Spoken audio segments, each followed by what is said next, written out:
with and you'll be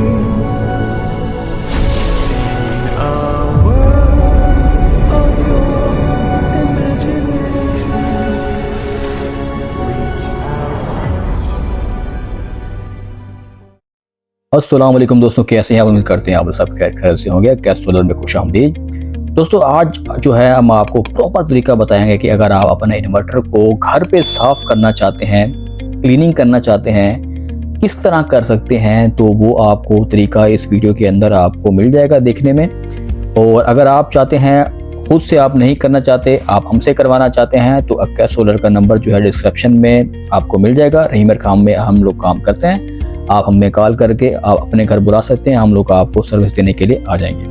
अच्छा दोस्तों, सबसे पहले जो है आपने जितने भी हमारे इन्वर्टर के साथ ब्रेकर हैं, बैटरी का ब्रेकर, पीवी का ब्रेकर, इनपुट आउटपुट सब जो है ना, इसके ब्रेकर सारे ऑफ कर देने हैं। इसको अच्छी तरह से जो है आपने डिस्कनेक्ट कर लेना है, ठीक है। फिर आपने इसका कवर रिमूव करना है। अगर आप घर पे कर रहे हैं तो आपको इन्वर्टर को खोलने की, पूरी इन्वर्टर को यानी कि अपने जहाँ पे ये लगा हुआ है वहाँ से उतारने की इसको कोई ज़रूरत नहीं है। अगर आप टेक्नीशियन नहीं हैं तो आप सिर्फ ये कवर रिमूव करें, जैसे कि भी आप ये कवर देख रहे हैं। अच्छा, इसके अंदर आपने एक चीज़ का बहुत ख्याल रखना है कि आपने गलती नहीं करनी। इसके अंदर बाज़ लोग गलती करते हैं जिसकी वजह से उनका इन्वर्टर के अंदर फॉल्ट आ जाता है, इन्वर्टर जो है वो ख़राब हो जाता है। इसके अंदर दोस्तों फ़ैन लगे होते हैं, ठीक है, पंखे जो लगे हुए हैं आप देख रहे हैं, ये 2 फ़ैन लगे हुए हैं इसके अंदर। आपने इनको उंगलियों की मदद से रोक लेना है। अगर आपकी उंगलियां नहीं पहुंच रही तो किसी भी चीज़ के साथ, स्क्रू के साथ या तीलियों के साथ, किसी भी चीज़ के साथ आपने इसको होल्ड कर लेना है। ये पंखे आपको घूमने नहीं चाहिए। उसके बाद जो है आप इसको ब्लोअर की मदद से जो है ना, इसको हवा मारें, इसके फ़िल्टर रिमूव करें पहले, सबसे पहले। और फिल्टर का जो फोम है उनको अच्छी तरह से धो लें। और उसके बाद जो है दोस्तों आप ब्लोअर की मदद से जो है इसको हवा मारें, ठीक है, अच्छी तरह के साथ, ब्लोअर के साथ, ताकि इसके अंदर कोई भी डस्ट का पार्टिकल इसके अंदर ना रहे। हवा मारने का फ़ायदा ये होता है ब्लोअर के साथ कि इसके अंदर जितनी भी डस्ट है दोस्तों वो निकल जाती है, और इन्वर्टर जो है आपका, जो इसके अंदर कंपोनेंट्स हैं वो हीट होने लग जाते हैं। अगर आप टाइम के साथ इसकी सर्विस करते रहेंगे तो आपका इन्वर्टर जो है वो ख़राब नहीं होगा, लॉन्ग लाइफ जो है वो चलेगा, परफॉर्मेंस भी अच्छी देगा। अभी जो है हम लोग जिस तरह से करते हैं वो आप देखें, इस वीडियो के अंदर आपको मिल जाएगा कि कैसे स्टेप बाय स्टेप जो है प्रॉपर जो है इसको साफ़ करते हैं, इसकी सर्विस करते हैं, वो आप देखें।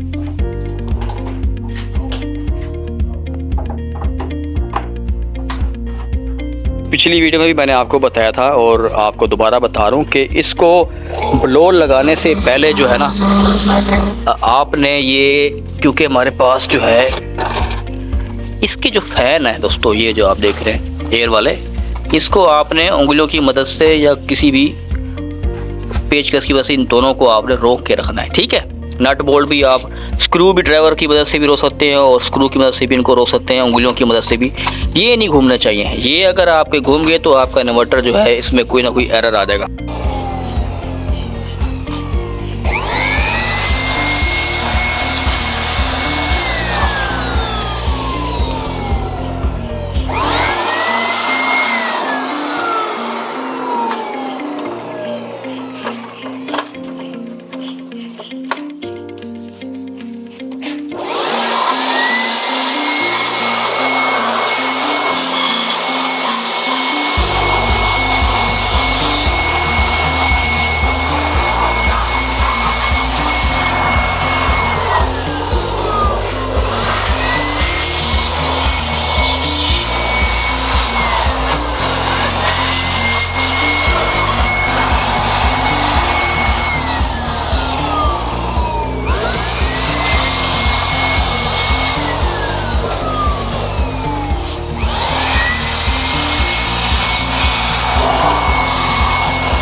तो देखा दोस्तों आपने किस तरह से जो है इसको अच्छी तरह से जो है आपने ब्लोअर लगा लेना है। और देखा आपने भाई ने इसके ऊपर जो है उंगलियों की मदद से जो है फ़ैन को स्टॉप करके रखा है। अगर आपके फ़ैन घूमेंगे तो आपके इन्वर्टर में कोई ना कोई फॉल्ट लाजमी आ जाएगा। तो इस चीज़ को इंश्योर करना है कि फ़ैन जो है आपके घूमने नहीं चाहिए। ठीक है दोस्तों, अब जो क्योंकि हम तो प्रोफेशनल हैं तो हम इसको जो है उतार के अच्छी तरह से जो है इसकी जो है सर्विस करते हैं। और इस इन्वर्टर की अभी जो है वारंटी बाकी थी, तो इसका जो है हमने कवर जो है दूसरा कवर भी रिमूव नहीं किया हमने, क्योंकि उस वहाँ पे जो है ना सील लगी हुई है। तो वारंटी के साथ जो है इन्वर्टर, तो उसको हम पूरा ऊपर जो है उसका कवर हम नहीं निकालते। तो ब्लोअर की मदद से अंदर तक जो है हम उसके अंदर इतने प्रेशर से हवा जाती है कि सारी जो डस्ट है जो उसकी वो निकल जाती है। तो अब जो है हम इन्वर्टर स्टार्ट करने लगे हैं दोस्तों, तो आगे देखते हैं।